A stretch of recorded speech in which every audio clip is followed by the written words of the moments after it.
Hello friends. UPSC में polity का एक बड़ा कंफ्यूजिंग टॉपिक है ordinary bill versus constitution amendment bill.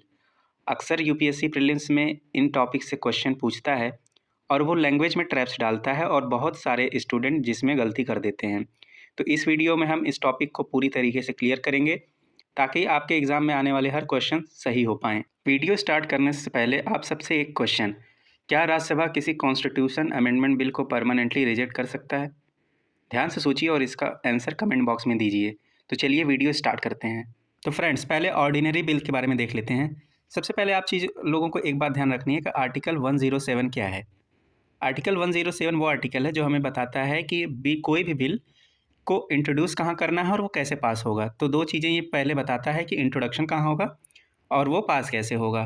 तो ऑर्डिनरी बिल के बारे में आप जानते हैं, इसको कौन इंट्रोड्यूस कर सकता है? इसको कोई मिनिस्टर भी इंट्रोड्यूस कर सकता है और कोई प्राइवेट मेंबर भी इंट्रोड्यूस कर सकता है। प्राइवेट मेंबर का मतलब सिंपली ये होता है कि जो मिनिस्टर नहीं है, मतलब कोई भी एमपी जो है वो इसको इंट्रोड्यूस कर सकता है। कहाँ पे इंट्रोड्यूस करेगा? लोकसभा या राज्यसभा, दोनों में से किसी भी हाउस में इंट्रोड्यूस किया जा सकता है। और इसको पास करने के लिए कौन सी मेजॉरिटी चाहिए? सिंपल मेजॉरिटी चाहिए हर एक हाउस में। सिंपल मेजॉरिटी मतलब आप जानते ही हैं 50% +1, ये मेजॉरिटी चाहिए किसका? ऑर्डिनरी बिल को पास करने में, प्रेजेंट एंड वोटिंग का। और साथ ही साथ इसमें कोई रिकमेंडेशन नहीं चाहिए होता है किसका? प्रेसिडेंट का। कहने का ये मतलब है कि ये बिल डायरेक्टली आप लोकसभा या राज्यसभा में ला सकते हैं। इसके लिए आपको प्रेसिडेंट का कोई नोट या उनका कोई भी सहमति लेने की ज़रूरत नहीं है। नेक्स्ट देखते हैं टाइप्स ऑफ ऑर्डिनरी बिल। तो जैसा कि आप जानते हैं कि ऑर्डिनरी बिल सबसे मोस्ट कॉमन टाइप का बिल है। तो ये दो तरीके का होता है, एक पब्लिक बिल होता है और एक प्राइवेट बिल होता है। जैसा कि आप जानते हैं पब्लिक बिल जो है इसको कौन इंट्रोड्यूस करता है? ये एक मिनिस्टर द्वारा इंट्रोड्यूस किया जाएगा। वहीं प्राइवेट बिल किसी भी इंडिविजुअल एमपी द्वारा, मतलब वो मिनिस्टर नहीं होना चाहिए। इसका मतलब यह है कि वो रूलिंग पार्टी का भी एमपी हो सकता है, कोई ज़रूरी नहीं है कि वो अपोजिशन का ही हो। पब्लिक बिल क्या दिखाते हैं? ये गवर्नमेंट की पॉलिसी दिखाते हैं। जैसे गवर्नमेंट कोई एजुकेशन, हेल्थ या किसी चीज़ पे बिल ला रही है, एग्रीकल्चर पे बिल ला रही है, तो उसकी पॉलिसी को रिप्रेजेंट करते हैं। वहीं प्राइवेट बिल इंडिविजुअल मेंबर का क्या व्यू है, वो किसी पार्टिकुलर मैटर पर क्या विचार रखता है, वो उसका व्यू उसमें होता है। पब्लिक बिल लाने के लिए 7 दिन का पहले नोटिस देना पड़ता है। वहीं प्राइवेट मेंबर बिल लाने के लिए 1 महीने से पहले का नोटिस देना होगा। ये चीज़ बहुत इंपॉर्टेंट है, इसको ध्यान रखिएगा। यहाँ पे आपको ट्रैप में यूपीएससी फंसा सकता है। तो पब्लिक के लिए 7 डेज़ है और प्राइवेट के लिए 1 मंथ का है। और इसको कौन ड्राफ्ट करता है पब्लिक बिल को? ये जो भी मिनिस्ट्री जो ला रही है, एग्रीकल्चर ला रही है तो एग्रीकल्चर मिनिस्ट्री ड्राफ्ट करेगी, एजुकेशन ला रही है तो एजुकेशन मिनिस्ट्री ड्राफ्ट करेगी। और प्राइवेट बिल को कौन ड्राफ्ट करेगा? जो मेंबर ला रहा है वही ड्राफ्ट करेगा। और सबसे इंपॉर्टेंट बात, जो डिस्कशन की बात आती है, तो जो पब्लिक बिल होता है वो किसी भी दिन डिस्कस हो सकता है, उसके लिए कोई दिन निर्धारित नहीं है। अक्सर क्या होता है, मंडे टू थर्सडे उसको डिस्कस किया जाता है। लेकिन जो प्राइवेट बिल होता है वो किसी भी हाउस में सिर्फ और सिर्फ फ्राइडे को ही डिस्कस होता है, उसी दिन लाया जा सकता है। इसके अलावा और कोई दिन इसके लिए निर्धारित नहीं है। साथ ही साथ जो गवर्नमेंट बिल होता है उसके पास होने के चांसेस ज़्यादा होते हैं, ये तो आप जानते ही हैं। और जो प्राइवेट मेंबर बिल होते हैं उसके बहुत ही कम चांस हैं। जब से 1952 से अभी तक सिर्फ 14 ही प्राइवेट मेंबर बिल पास हुए हैं। तो फ्रेंड्स देखिए, पहला जो प्राइवेट बिल पास हुआ था वो 1952 में पास हुआ था। उसका नाम था मुस्लिम वक्फ बिल। और लास्ट प्राइवेट बिल जो पास हुआ है वो 1968 में पास हुआ है। इसके बाद से कोई भी प्राइवेट मेंबर बिल पास नहीं हुआ है। हालांकि आते बहुत सारे रहते हैं, भीड़ लगी रहती है प्राइवेट मेंबर बिल की, लेकिन पास ही नहीं होते हैं। लास्ट 2015 में राज्यसभा में एक ट्रांसजेंडर से रिलेटेड प्राइवेट मेंबर बिल लाया गया था, जो कि राज्यसभा में पास हो गया था, लेकिन वो लोकसभा में रिजेक्ट हो गया था। तो लास्ट का इसका यही स्टेटस है कि अगर आपसे क्वेश्चन में पूछ ले कि लास्ट प्राइवेट मेंबर बिल कब पास हुआ था, तो याद रखिएगा 1968 में, क्योंकि यूपीएससी आजकल कुछ ऐसे स्टेटमेंट आपके क्वेश्चन में डालने लगा है जो थोड़े स्टैटिक टाइप के होते हैं। तो इस चीज़ को एकदम अच्छे से ध्यान रखिएगा। नेक्स्ट देखते हैं legislative procedure of ordinary bills, कैसे बिल पास होता है हाउस में। तो सबसे पहले जानते हैं कि इंट्रोडक्शन जब बिल का होता है तो उसको फर्स्ट रीडिंग बोला जाता है। इसको जैसा कि आप जान रहे हैं कि लोकसभा या राज्यसभा मिनिस्टर या प्राइवेट मेंबर द्वारा लाया जा सकता है। इस फर्स्ट रीडिंग में होता क्या है, इसमें बिल का टाइटल और उसके ऑब्जेक्टिव को इस एक्सप्लेन किया जाएगा कि किस लिए बिल लाया जा रहा है और उसका टाइटल क्या है। ये सब बताने के बाद उसको क्या किया जाएगा, गैजेट ऑफ इंडिया में पब्लिश कर दिया जाएगा। तो फर्स्ट रीडिंग में ये दो काम होते हैं कि बिल का इंट्रोडक्शन होता है, टाइटल और ऑब्जेक्टिव बताया जाता है, और साथ ही साथ उसको गैजेट ऑफ इंडिया में पब्लिश कर दिया जाता है। फिर होता है आपका सेकंड रीडिंग। सेकंड रीडिंग में 3 स्टेज हैं, एक जनरल डिस्कशन का है, एक कमेटी का है, एक कंसिडरेशन का है। जनरल डिस्कशन में कुछ नहीं है, बस जो भी आपका बिल है, जो भी उसका जिस सब्जेक्ट से रिलेटेड बिल है, उस पे एक जनरल डिस्कशन होगा। डिटेल में डिस्कशन नहीं होगा, सिर्फ ऊपर-ऊपर से डिस्कशन किया जाएगा कि क्या है। उसके बाद ये डिसाइड किया जाएगा कि क्या उसको कमिटी में भेजना है भेजना है या नहीं भेजना है, ये हाउस डिसाइड करेगा। तो अगर भेजना है तो वो इन तीनों में से किसी भी कमिटी में भेज सकते हैं, सेलेक्ट कमिटी, जॉइंट कमिटी या स्टैंडिंग कमिटी। सपोज़ कीजिए कमिटी में भेज दिया गया, तो कमिटी क्या करेगी? कमिटी उस बिल को क्लॉज़ बाय क्लॉज़ एनालाइज़ करेगी कि क्या बिल में है, सही है या गलत है। उसके बाद क्या करेगी? अगर कमिटी के पास गया है तो वो एग्ज़ामिन करने के बाद वापस हाउस को भेज देगी। फिर हाउस में वो कंसिडरेशन स्टेज पे आ जाएगा। याद रखिएगा, जनरल के बाद अगर कमिटी नहीं भेज रहे हैं तो डायरेक्ट कंसिडरेशन स्टेज पे आ जाता है, और अगर कमिटी को भेज दिए हैं तो कमिटी जब वापस भेजेगी तब कंसिडरेशन पे आएगा। कंसिडरेशन पे फिर क्या होगा? जो भी उस बिल में नए क्लॉज है उस पे मेंबर्स अपनी बातें रखेंगे, उस पे चर्चा होगा हाउस में, सदन में उसका चर्चा होगा। अब उसमें क्या कर सकते हैं? मेंबर्स अपनी बातें रख सकते हैं और उसमें अपना अमेंडमेंट प्रपोज कर सकते हैं कि कोई भी अगर चेंज करना है या कुछ भी करना है तो उसमें वो अपना अमेंडमेंट प्रपोज कर सकते हैं। फिर इसके बाद थर्ड रीडिंग होगा जिसमें फाइनल डिबेट और वोटिंग होगी, और यहीं पर वोटिंग होगा। और याद रखिएगा, थर्ड रीडिंग में अमेंडमेंट अलाउड नहीं है। अमेंडमेंट आपका सेकंड रीडिंग में ही अलाउड है, थर्ड रीडिंग में अमेंडमेंट अलाउड नहीं है। और फिर उसको वोट के लिए हाउस में रखा जाएगा, सिंपल मेजॉरिटी से उसको पास होना होगा। जब वो सिंपल मेजॉरिटी से पास हो जाएगा तो उसको फिर दूसरे हाउस में भेज दिया जाएगा। अब दूसरा हाउस भी क्या करेगा? वही सेम 3 रीडिंग वाला प्रोसीजर अपनाएगा। 3 रीडिंग उसमें भी इंट्रोड्यूस किया जाएगा, फिर सेकंड रीडिंग में उस पर डिस्कशन होगा। कमेटी में नहीं भेजा जाएगा वापस, क्योंकि कमेटी से अगर आ चुका है तो फिर दोबारा कमेटी में नहीं जाता है, लेकिन वहाँ पे इंट्रोडक्शन करना होगा। फिर सेकंड रीडिंग में उसमें मेंबर्स अपनी बात रखेंगे, जनरल डिस्कशन होगा। फिर थर्ड रीडिंग में उस पर क्या होगी? वोटिंग होती है। वोटिंग में या तो वो बिल को पास करेगी दूसरा हाउस, या फिर रिजेक्ट कर देगा या अमेंड करेगा। या एक और ऑप्शन है कि उसको पेंडिंग रख सकता है। कितने महीनों के लिए पेंडिंग रख सकता है? 6 महीनों के लिए, 6 मंथ के लिए वो उसको पेंडिंग रख सकता है, उस पर कोई निर्णय ही न ले। पास कर देगा, उसके बाद क्या होगा? वो प्रेसिडेंट के पास चला जाएगा एसेंट के लिए। रिजेक्ट कर देगा तो फिर क्या होगा? वो डेडलॉक की कंडीशन हो जाएगी। अमेंड कर देगा तो दूसरे हाउस के पास जाएगा। दूसरा हाउस अगर अमेंडमेंट स्वीकार कर लेता है तब तो वो प्रेसिडेंट के पास भेज दिया जाएगा एसेंट के लिए। अगर दूसरा हाउस अमेंडमेंट नहीं स्वीकार करता है तो फिर ये डिसएग्रीमेंट हो जाएगा और जॉइंट सिटिंग वाला क्लॉज आ जाएगा।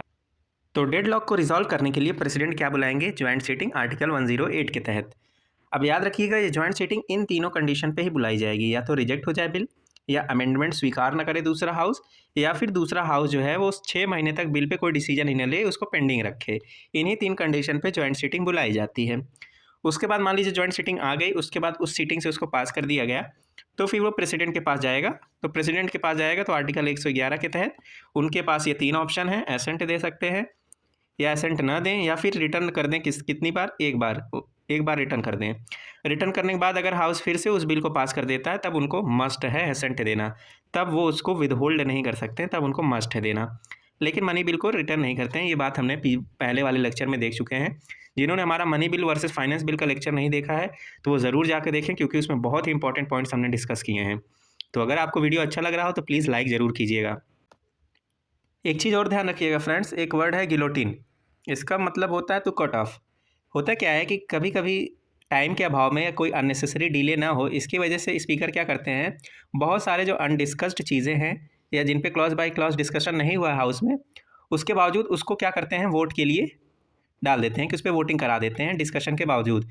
तो इस चीज़ को गिलोटिन कहा गया है। अक्सर ये बजट पर होता है, और ख़ासकर उसमें भी बजट में भी कौन सा, डिमांड ऑफ ग्रांट, जब vote of demand of grant होता है तो उस पर ये गिलोटिन अक्सर यूज होता है। लेकिन ऐसा ज़रूरी नहीं है, ऑर्डिनरी बिल पे भी यूज हो सकता है। अक्सर आप देखे होंगे अपोजिशन बहुत हंगामा करता रहता है, चिल्लाता रहता है, तो ऐसे केस में क्या होता है, डिस्कशन तो हो नहीं रहा है, तो ऐसे में बिल को क्या कर दिया जाता है, वोटिंग पे डाल दिया जाता है, और उस प्रोसीजर को हम लोग गिलोटिन बोलते हैं। नेक्स्ट देखते हैं फ्रेंड्स, हमने पार्लियामेंट में देख लिया कि ऑर्डिनरी बिल कैसे लाया जाता है, उसके लिए आर्टिकल 107 मेंशन्ड है। अब देखते हैं क्या उसका प्रोसीजर और स्टेट लेजिस्लेचर का प्रोसीजर सेम है।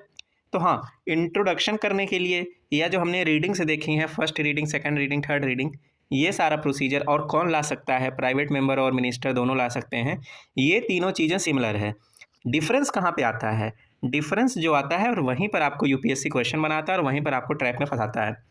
डिफरेंस आता है इस कंडीशन में, लोकसभा और राज्यसभा पार्लियामेंट में ऑर्डिनरी बिल के मामले में इक्वल पावर है उनके पास, दोनों के पास पावर इक्वल है। राज्यसभा भी रिजेक्ट कर सकती है, लोकसभा भी रिजेक्ट कर सकती है। लेकिन क्या जहाँ पर लेजिस्लेटिव काउंसिल है, हर एक स्टेट में तो है नहीं, लेकिन जहाँ पर है, क्या वहाँ लेजिस्लेटिव काउंसिल के पास ये पावर है कि वो ऑर्डिनरी बिल को रिजेक्ट कर दे? तो देखते हैं आखिर हमारा कॉन्स्टिट्यूशन इसके बारे में क्या कहता है। तो इसके लिए आपको याद रखना है आर्टिकल 197। आर्टिकल 197 ये बताता है कि अगर कोई बिल असेंबली में ओरिजिनेट हुआ है, मतलब विधानसभा में बिल पहले लाया गया है, उसको इंट्रोड्यूस किया गया है, वहाँ पे डिस्कशन हुआ है, वहाँ पे वोटिंग हुई है और पास होकर के उसको काउंसिल में भेजा गया है, तो काउंसिल क्या कर सकता है, पहली बार में उसको 3 महीने के लिए डिले कर सकता है, 3 मंथ के लिए। राज्यसभा कितने देर के लिए कर रही थी? राज्यसभा 6 मंथ के लिए डिले कर रही थी। वहीं पर काउंसिल के पास पहले महीने का टाइम है 3 महीने, मतलब 3 महीने तक वो उसको डिले कर सकता है। उसके बाद अगर मान लीजिए उस 3 महीने में उसने बिल को डिस्कस किया या कोई अमेंडमेंट प्रपोज किया, अमेंडमेंट अगर उसने प्रपोज किया तो वो फिर से कहाँ जाएगा? आपके फर्स्ट हाउस में, मतलब असेंबली में जाएगा। असेंबली में जाएगा, असेंबली अगर उस अमेंडमेंट को स्वीकार करती है या रिजेक्ट कर देती है, तो वो फिर से जब अगर स्वीकार करेगी तो उसको फिर से भेजा जाएगा काउंसिल में। तो काउंसिल उसके बाद दोबारा जो होगा उसको 1 महीने के लिए डिले कर सकती है। मतलब पहली बार जब बिल आएगा तो 3 महीने डिले करेगी, दूसरी बार अगर असेंबली फिर से उसको पास करके भेजती है तो 1 महीना डिले करेगी। टोटल कितना डिले कर सकती है? Maximum 4 month. तो ये चीज़ बहुत इंपॉर्टेंट है, इसको याद रखिएगा। राज्यसभा 6 महीने के लिए डिले कर सकती है, काउंसिल सिर्फ 4 महीने के लिए डिले कर सकती है। तो यहाँ पे दिक्कत क्या है कि लोकसभा यहाँ पे राज्यसभा का पावर इक्वल था, लेकिन यहाँ पर असेंबली ओवरराइड कर सकती है किसको? काउंसिल को। काउंसिल के डिसीजन को असेंबली हमेशा ओवरराइड कर सकती है, तो ये चीज़ हमेशा याद रखिएगा। इन 4 महीनों में अगर काउंसिल ने उस पर कोई डिसीजन नहीं लिया तो वो बिल पास मान लिया जाता है, असेंबली उसको ओवरराइड कर देगा। अब बिल पास हो गया तब वो किसके पास जाएगा? अब वो गवर्नर के पास जाएगा। गवर्नर, प्रेसिडेंट के पास 3 ऑप्शन थे आर्टिकल 111 के अंदर, लेकिन गवर्नर के पास आर्टिकल 200 के अंदर 4 ऑप्शन हैं। एसेंट दे सकते हैं, विदहोल्ड भी कर सकते हैं, एक बार वापस रिकन्सिडरेशन के लिए भेज सकते हैं, और मोस्ट इंपॉर्टेंट रिजर्व कर सकते हैं बिल किसके लिए? प्रेसिडेंट के लिए। अब यहाँ पर बात आती है कि क्या गवर्नर किसी भी बिल को प्रेसिडेंट के लिए रिजर्व कर सकते हैं? तो चलिए देखते हैं इसके बारे में। सबसे पहली बात याद रखिएगा, अगर कोई ऐसा बिल है जो हाई कोर्ट के पावर को डेरोगेट कर रहा है, कम कर रहा है, या कुछ उसके ज्यूरिसडिक्शन में दखल अंदाजी कर रहा है, तो ऐसे बिल को तो मस्ट है रिजर्व करना प्रेसिडेंट के लिए, इसको तो करना ही करना है। इसके अलावा कौन से बिल को और रिजर्व कर सकते हैं? इसके अलावा कुछ और हैं, जैसे कोई ऐसा बिल है जो कॉन्स्टिट्यूशन के विरुद्ध है, या डीपीएसपी के खिलाफ है, या फिर सेंट्रल लॉ को कॉन्फ्लिक्ट कर रहा है। सेंट्रल लॉ को कॉन्फ्लिक्ट करने का मतलब अगर सेंटर ने लॉ बनाया है और आप ऐसा लॉ पास कर रहे हैं जो उस लॉ के विरोध में है, तो ऐसे केस को भी गवर्नर क्या कर सकते हैं? रिजर्व कर सकते हैं। किसके लिए? प्रेसिडेंट के लिए। और कोई inter state river water dispute से रिलेटेड मैटर हो तो भी उसको रिजर्व कर सकते हैं। अब यहाँ पर ध्यान देने वाली बात है कि आर्टिकल 254 एक हमारे कॉन्स्टिट्यूशन में है। ये क्या कहता है? ये बताता है कि अगर कॉन्करेंट लिस्ट का सब्जेक्ट है, कॉन्करेंट लिस्ट का सब्जेक्ट है और उस पर सेंटर ने ऑलरेडी लॉ बना रखा है, स्टेट ने भी उस पर लॉ बना दिया, तो स्टेट जब लॉ बना देगी तो गवर्नर के पास जाएगा। अब गवर्नर के पास जाएगा तो वो इस वाले क्राइटेरिया में आ जाएगा कि सेंट्रल लॉ को कॉन्फ्लिक्ट कर रहा है, तो गवर्नर उसको क्या करेंगे? प्रेसिडेंट के पास रिजर्व कर लेंगे, उनके पास सेंड कर देंगे कि आप इसको देखिए। अब प्रेसिडेंट के ऊपर है, अगर प्रेसिडेंट उस लॉ को अप्रूव कर देते हैं जो स्टेट ने पास किया है, तब तो वो लॉ स्टेट में प्रिवेल करेगा, वरना वो लॉ इनवैलिड हो जाएगा, सेंटर का लॉ ही प्रिवेल करेगा। तो ये चीज़ बहुत इंपॉर्टेंट है, इसको ज़रूर ध्यान में रखिएगा। नेक्स्ट देखते हैं कि स्टेट लेजिस्लेचर के लिए कोई भी जॉइंट सिटिंग अलाउड नहीं है।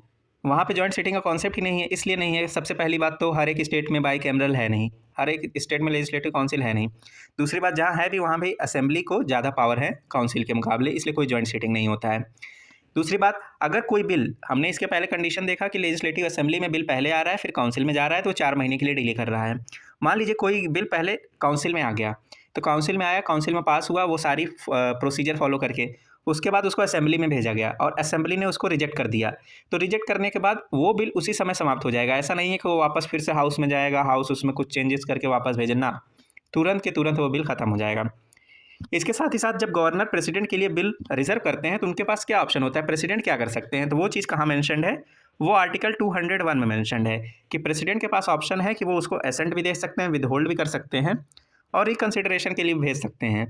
रिकन्सिडरेशन के लिए भेजेंगे तो उसके बाद वो वापस किसके पास जाएगा? गवर्नर के पास जाएगा। गवर्नर उसको फिर क्या करेंगे? लेजिस्लेचर में, मतलब गवर्नमेंट के थ्रू लेजिस्लेचर में उसको टेबल करेंगे। लेजिस्लेचर अगर उसको फिर से पास कर देता है तो फिर से वो बिल किसके पास जाएगा? प्रेसिडेंट के पास, क्योंकि वो रिजर्व रखा जा चुका था प्रेसिडेंट के लिए, इसलिए वो डायरेक्ट ही प्रेसिडेंट के पास जाएगा। गवर्नर का कोई रोल नहीं होता। गवर्नर इस समय सिर्फ एक ब्रिज की तरह काम करते हैं प्रेसिडेंट और लेजिस्लेचर के बीच में। तो फिर जब प्रेसिडेंट के पास वापस जाएगा तो प्रेसिडेंट फिर भी ऑब्लिगेटेड नहीं है कि वो उसको असेंट दें। ये चीज़ ध्यान रखिएगा। जब बिल पहली बार पास होता है और वो गवर्नर के पास जाता है, तो गवर्नर अगर उसको वापस भेज देते हैं फिर से रिकन्सिडरेशन के लिए, और फिर से अगर असेंबली पास करके गवर्नर के पास भेजती है, तो उसको तो गवर्नर को मस्ट है उसको वापस से एसेंट देना ही देना। लेकिन अगर कोई बिल प्रेसिडेंट के लिए रिजर्व हो गया है, तो प्रेसिडेंट अगर उसको वापस रिकन्सिडरेशन के लिए भेजेंगे, तो वापस अगर असेंबली पास करके भेजती है, तो प्रेसिडेंट फिर भी उनको एसेंट देने के लिए बाध्य नहीं है। ये चीज़ बहुत इंपॉर्टेंट है, इसको ज़रूर याद रखिएगा। और ये मैक्सिमम टाइम सिर्फ 6 महीना ही अवेलेबल है स्टेट के पास, असेंबली के पास, कि उसको 6 महीने के अंदर ही वो रिकन्सिडरेशन करके देना है। अच्छा, एक चीज़ और आप लोग के दिमाग में आता होगा कि जैसे हम बोलते हैं कि प्रेसिडेंट के पास बिल चला गया, तो क्या प्रेसिडेंट खुद से ही उसको डिसाइड कर लेते हैं कि भाई इसको हमें एसेंट देना है या नहीं देना है? नहीं, ये चीज़ जानते हैं आप, आर्टिकल 74 में आपको पता ही है, लिखा है कि without aid and advice. Aid and advice किसका? काउंसिल ऑफ मिनिस्टर का। इनके एड एंड एडवाइस के बिना प्रेसिडेंट काम नहीं करते हैं। तो जो भी डिसीजन प्रेसिडेंट ले रहे हैं, चाहे वो एसेंट दे रहे हों या विदहोल्ड कर रहे हों या रिकन्सिडरेशन के लिए भेज रहे हों, ये सब काउंसिल ऑफ मिनिस्टर, जो यूनियन काउंसिल ऑफ मिनिस्टर है, उसके रिकमेंडेशन पे ही करते हैं। तो ये बहुत इंपॉर्टेंट पॉइंट्स हैं इसमें, इसको ज़रूर याद रखिएगा। नेक्स्ट देखते हैं फ्रेंड्स, अभी हाल फिलहाल में एक रिसेंट कंट्रोवर्सी हुई थी। अगर इस कंट्रोवर्सी को आपने अच्छे से समझ लिया, तो समझ लीजिए आपका स्टेट लेजिस्लेचर के रिलेटेड जो प्रोसीजर है ऑर्डिनरी बिल का, वो एकदम क्लियर हो जाएगा। तो हुआ यूँ कि ये है तमिलनाडु के मुख्यमंत्री स्टालिन। इन्होंने भाई 2021 में एक बिल पास किया। वो बिल क्या था कि तमिलनाडु नीट एग्जाम्पशन बिल था, मतलब तमिलनाडु नीट से एग्जाम्प्ट होगा। इस बिल में, इसके पहले इन्होंने क्या किया था, एक AK राजन नाम की कमेटी इन्होंने बनाई थी, जस्टिस AK राजन कमेटी। ये कमेटी इन्होंने बताई थी कि इस नीट को एग्जामिन करो इसके बारे में। तो कमेटी ने बताया कि अर्बन एरिया से ज़्यादा लोग सेलेक्ट हो रहे हैं और रूरल एरिया से कम लोग सेलेक्ट हो रहे हैं। तो इनके गवर्नमेंट तमिलनाडु ने क्या किया, इन्होंने बोला कि भाई अब हम नीट का एग्ज़ाम जो होता है ऑल इंडिया लेवल पे, उससे तमिलनाडु को बाहर रखेंगे। अब जो मेडिकल में एडमिशन हो वो डायरेक्ट किस पे होगा? 12th मार्क्स के बेसिस पे होगा। किसके बेसिस पर? 12th के मार्क्स के बेसिस पर। और इसके पीछे रीज़न कि इन्होंने क्या दिया कि रूरल और जो अंडर प्रिविलेज बच्चे हैं उनको ज़्यादा आगे लाया जा सके। हालांकि इसका कोई रिलेवेंस नहीं है, कोई मतलब नहीं है। अगर आपको किसी बच्चे को सपोर्ट करना है तो आप उसको कोचिंग में मदद करो, उसके लिए फाइनेंशियल बैकअप लगाओ ताकि वो अच्छे से आगे पढ़े और कंपटीशन निकाले। डायरेक्टली 12th बेस पर आप उसको एडमिशन दे रहे हो, ये कोई लॉजिकल सेंस नहीं है, लेकिन इनका काम ही है ऐसी चीज़ों पे विरोध करना। तो बिल पास हो गया और फिर गवर्नर के पास जाता है। गवर्नर क्या करते हैं, गवर्नर ने उस बिल को वापस रिकन्सिडरेशन के लिए भेज दिया, जैसा हमने देखा था आर्टिकल 200 के तहत।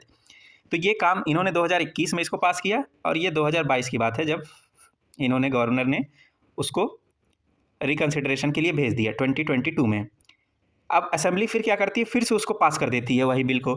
अब कॉन्स्टिट्यूशन आर्टिकल 200 के तहत क्या कहता है कि अगर फिर से पास कर दिया असेंबली ने, तो गवर्नर के पास क्या है, उनको मस्ट है एसेंट देना, मस्ट है, मस्ट वाली ये बात याद रखिएगा। लेकिन गवर्नर साहब भी निकले महान, उन्होंने क्या किया, उस बिल को रिजर्व कर दिया किसके लिए? प्रेसिडेंट के लिए। अब प्रेसिडेंट के लिए रिजर्व हो गया, वो बिल पर चला गया प्रेसिडेंट के पास। अब प्रेसिडेंट ने 2022 के बाद उस पर कोई एक्शन नहीं लिया था। तो एक्शन नहीं लिया था तो ये स्टालिन जी पहुंच गए कहाँ? सुप्रीम कोर्ट में। सुप्रीम कोर्ट में पहुंच गया कि भाई हमारे बिल के ऊपर प्रेसिडेंट भी कोई एक्शन नहीं ले रहे हैं, कृपया आप इसको देखें। और हमारा सुप्रीम कोर्ट भी महान। सुप्रीम कोर्ट ने क्या किया, सुप्रीम कोर्ट ने अप्रैल 2025 में 2 जजेस की बेंच थी, उन्होंने एक जजमेंट दे दिया कि गवर्नर बिल पे ऐसा या प्रेसिडेंट उस पर अनलिमिटेड टाइम के लिए सिट नहीं कर सकते हैं। और पहली बार इतिहास में हुआ है कि सुप्रीम कोर्ट ने के 2 जजों ने बोल दिया कि वो बिल पास माना जाएगा, जो प्रेसिडेंट के पास गया है वो बिल पास माना जाएगा। अब आप खुद सोचिए, हैं ये सुप्रीम कोर्ट, कॉन्स्टिट्यूशन के जानकार हैं, लेकिन इन 2 जजों को क्या ये बात नहीं पता थी कि बिना प्रेसिडेंट के साइन के कोई भी बिल एक्ट में कन्वर्ट नहीं हो सकता है, वो पास नहीं माना जाएगा? ये तो कॉन्स्टिट्यूशन के ही खिलाफ हो गया। लेकिन कोई बात नहीं, 2 जजों ने ये दे दिया तो दे दिया। फिर प्रेसिडेंट बोले अच्छा तुम लोग बहुत ज़्यादा उड़ रहे हो, तो प्रेसिडेंट ने यूज़ किया अपना पावर आर्टिकल 143 के तहत और उन्होंने कुल 14 क्वेश्चन सुप्रीम कोर्ट से पूछ लिए। अब ये आर्टिकल के बारे में हम लोग बाद में डिटेल में बात करेंगे, अभी सिर्फ इसका प्रोसेस समझिए। तो 14 क्वेश्चन पूछ लिया। अब बैठी क्या, कॉन्स्टिट्यूशन बेंच बैठी 5 जजों की। अब उस कॉन्स्टिट्यूशन बेंच में सुनवाई चली इन 14 प्रश्नों के अंतर्गत कि क्या कोर्ट किसी भी बिल को पास कर सकता है बिना प्रेसिडेंट के साइन के, या कोर्ट ये डिसाइड करेगा कि हम कितने दिन में बिल पास करें। ऐसे ही बहुत सारे क्वेश्चन थे।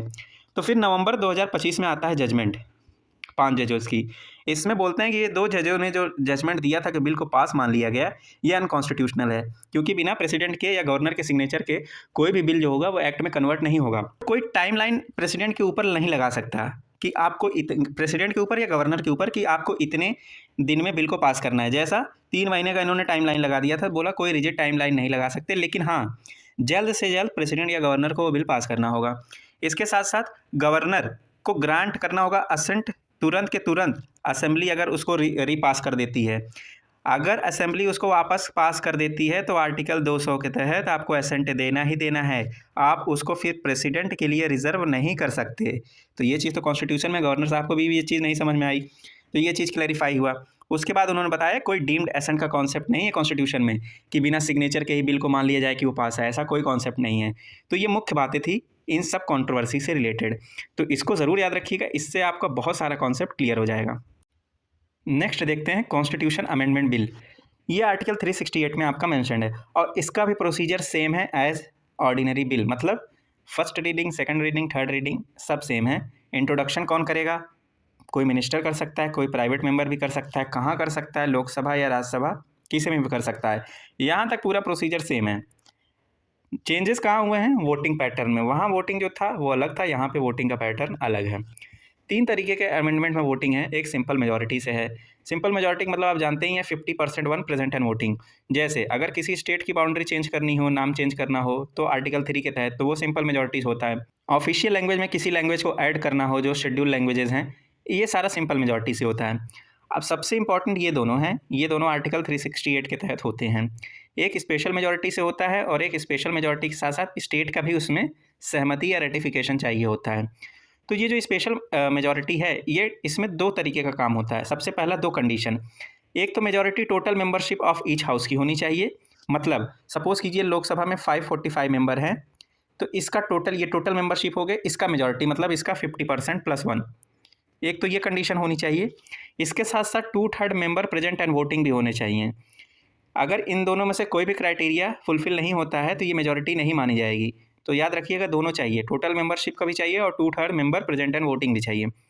तो कौन कौन से प्रोविज़न, जैसे आप फंडामेंटल राइट को अमेंड कर रहे हो, डीपीएसपी को अमेंड कर रहे हो, ऐसे प्रोविजंस के अमेंडमेंट के लिए आपको ये स्पेशल मेजॉरिटी चाहिए।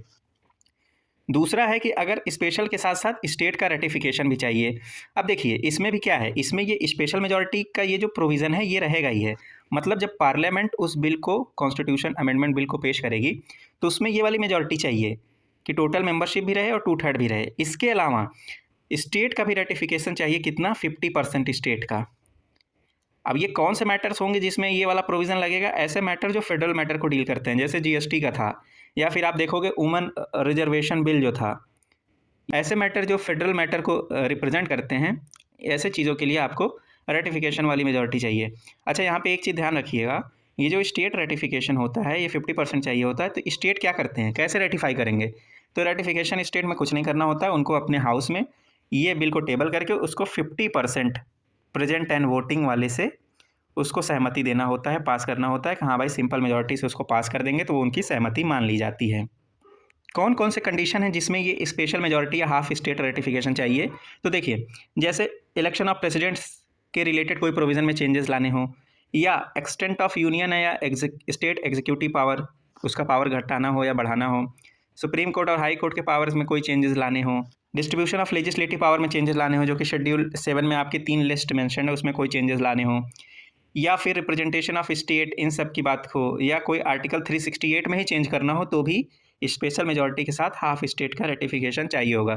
ये लिस्ट बहुत अच्छे से याद कर लीजिएगा, क्योंकि 2025 के प्रीलिम्स में आपका सीधा सीधा यहीं से क्वेश्चन आया हुआ था। तो ऐसे ही वो क्वेश्चन बनाता रहता है यूपीएससी। आगे देखते हैं कि कॉन्स्टिट्यूशन अमेंडमेंट बिल में कोई ज्वाइंट सिटिंग अलाउड नहीं होती है, क्योंकि यहाँ पे हर हाउस को जो है, हर हाउस को सेपरेटली पास करना होता है। मतलब ये मैंडेटरी है, इसमें कोई कोताही नहीं चलेगी, हर हाउस को सेपरेटली पास करना पड़ेगा। ऑर्डिनरी बिल में क्या है कि पास नहीं करेंगे तो ज्वाइंट सिटिंग हो जाएगी, लेकिन यहाँ पर पास करना मस्ट है। अगर रिजेक्ट करता है तो वो बिल क्या हो जाएगा? डाई हो जाएगा, ख़त्म हो जाएगा, वो बिल पास नहीं होगा। अगर कोई भी हाउस रिजेक्ट करता है, इसलिए यहाँ पे कोई जॉइंट सीटिंग नहीं है। इसके अलावा अगर प्रेसिडेंट पास होने के बाद प्रेसिडेंट के पास जाएगा तो वो मैंडेटरी होगा, उनको असेंट देना ही देना है, ना रिकन्सिडरेशन के लिए भेज सकते हैं और ना ही आप उसको विदहोल्ड कर सकते हैं। ये चीज़ कब जोड़ा गया? 24th अमेंडमेंट एक्ट 1971 से जोड़ा गया। इसके साथ साथ केशवानंद भारती केस ने क्या बताया कि पार्लियामेंट कोई भी चीज़ को संशोधन कर सकती है कॉन्स्टिट्यूशन में, लेकिन बेसिक स्ट्रक्चर को नहीं कर सकती है। अब जो इसमें मोस्ट इंपॉर्टेंट पॉइंट है, जहाँ पे यूपीएससी प्रॉबेबली आपको कभी क्वेश्चन दे के फंसा सकता है, वो ये है कि आर्टिकल 368 क्या कहता है। ये बोलता है कि वो जो स्पेशल मेजॉरिटी हमने देखा 2/3 प्रेजेंट एंड वोटिंग के साथ साथ 50% टोटल मेंबरशिप वाला, ये आर्टिकल 368 बोलता है कि सिर्फ पासिंग के टाइम पे ज़रूरत होगी, मतलब जब उसको वोट किया जाएगा तब ये चाहिए होगा। लेकिन हमारे पार्लियामेंट ने इसको क्या किया, इसको थोड़ा सा रिफाइन किया। पार्लियामेंट्री रूल्स ने बोला कि इसको सभी इफेक्टिव स्टेज पे 2/3 ये वाली स्पेशल मेजॉरिटी चाहिए। कहने का मतलब, बिल को अगर इंट्रोड्यूस कर रहे हो तो जैसे आप देखे होंगे कभी मिनिस्टर जब बिल इंट्रोड्यूस करते हैं उनको बताते हैं कि ये संविधान संशोधन बिल हम पेश कर रहे हैं, तो स्पीकर उसके बाद उसको वोट करते हैं कि जो लोग इसके पक्ष में हैं कि इसको इंट्रोड्यूस किया जाए वो अपना वोट करें। तो वहाँ पे भी ये वाली मेजॉरिटी चाहिए स्पेशल। उसके बाद जब क्लॉज बाय क्लॉज डिस्कशन करने के बाद वोटिंग होगी तो भी ये मेजॉरिटी चाहिए होगी। आर्टिकल 368 क्या कह रहा था? सिर्फ वोटिंग के टाइम पे चाहिए होगा, लेकिन पार्लियामेंट में बोला नहीं, इंट्रोडक्शन के साथ साथ वोटिंग दोनों में चाहिए। तो ये चीज़ याद रखिएगा, बहुत ही इंपॉर्टेंट पॉइंट है। इसके साथ साथ आप लोग क्या कर, कुछ लैंडमार्क केसेस देख लेते हैं। आजकल यूपीएससी क्या है, थोड़ा सा वो स्टेट पीसीएस जैसे भी क्वेश्चन कुछ बनाने लगा है, क्रोनोलॉजिकल ऑर्डर भी देने लगा है। तो ये कुछ लैंडमार्क केसेस हैं, इसको ध्यान में रखिएगा। जैसा कि आप जानते हैं शंकरी प्रसाद केस 1951 में आया था, इसमें कहा गया कि पार्लियामेंट कॉन्स्टिट्यूशन के किसी भी पार्ट को अमेंड कर सकता है। फिर गोलकनाथ केस 1967 में उसको एकदम रिवर्स कर दिया गया, रिवर्स बोला कि कोई अमेंड नहीं करेगा, फंडामेंटल राइट तो बिल्कुल ही नहीं अमेंड करेंगे। फिर उसके बाद केशवानंद भारती केस होता है, उसमें बेसिक स्ट्रक्चर की बात की जाती है। मिनर्वा मिल्स केस में आप जानते ही हैं कि उसमें बोला गया कि पार्लियामेंट की अमेंडिंग पावर लिमिटेड है। एसआर बोमई केस में सेकुलरिज्म और फेडरलिज्म को बेसिक स्ट्रक्चर बनाया गया। अच्छा, हम इसमें वही सारी चीज़ें देख रहे हैं जो हम कॉन्स्टिट्यूशन अमेंडमेंट बिल से रिलेटेड हैं। इन सब केसेस में बहुत सारी बातें कही गई हैं, लेकिन वो और भी मैटर से रिलेटेड है, तो उसको जिस मैटर में होगा उसमें देखेंगे। यहाँ पर हम वही देख रहे हैं जो इस मैटर से है। फिर आईआर कोहिलो केस में कहा गया कि जो 9th शेड्यूल है, अगर वो भी बेसिक स्ट्रक्चर को वायलेट करेगा तो उसका भी जुडिशियल रिव्यू किया जा सकता है, वो भी 1971 के बाद। 1971 के पहले जो भी लॉ उसमें डाले गए हैं उसका रिव्यू नहीं हो सकता, लेकिन उसके बाद अगर कोई लॉ डाला जाएगा और अगर वो बेसिक स्ट्रक्चर को वायलेट करेगा तो उसका जुडिशियल रिव्यू कर सकते हैं। तो फ्रेंड्स, ये टॉपिक किसी न किसी तरह से अक्सर एग्जाम में पूछा जाता है, इसलिए इसे एक बार रिवाइज ज़रूर कर लीजिएगा आप लोग।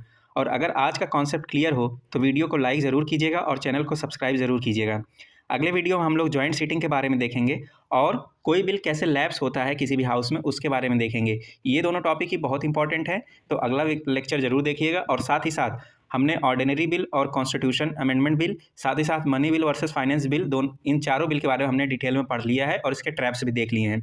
तो जो लोगों ने वो वीडियो नहीं देखा है money bill versus finance bill, उसको ज़रूर देखें और हमने उसका एमसीक्यू भी सॉल्व किया, उसका एमसीक्यू भी सॉल्व करें। फ्रेंड, आशा करता हूँ कि आपको वीडियो अच्छा लगा होगा। आपका कोई भी सुझाव हो तो कमेंट बॉक्स में ज़रूर दीजिएगा। तो मिलते हैं नेक्स्ट वीडियो में, तब तक के लिए बहुत बहुत धन्यवाद।